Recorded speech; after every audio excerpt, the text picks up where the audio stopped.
रस्ते रंगले, घरं उजळली, मन खुलली.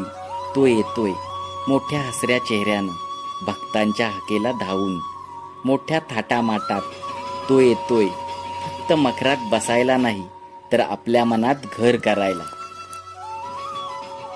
तो येतोय मोठ्या डोळ्यांनी प्रेम ओतायला. तो येतोय मोठ्या कानांनी भक्तांचं ऐकायला. आणि तो येतोय मोठ्या पोटात आपली सारी दुःख गिळायला. फक्त मूर्ती नाही, तो आहे बुद्धी, तो आहे श्रद्धा, आणि तोच आहे प्रेम. तो येतोय भक्तांच्या हृदयात श्रद्धा आणि आयुष्यात नवी ऊर्जा जागवायला. तो येतोय गणपती बाप्पा मोरयाच्या अखंड गजरात. तो येतोय घराघरात आनंदाची उधळण करायला. तो येतोय आईच्या आरतीत, वडिलांच्या भक्तीत आणि मुलांच्या डोळ्यांच्या चमकात.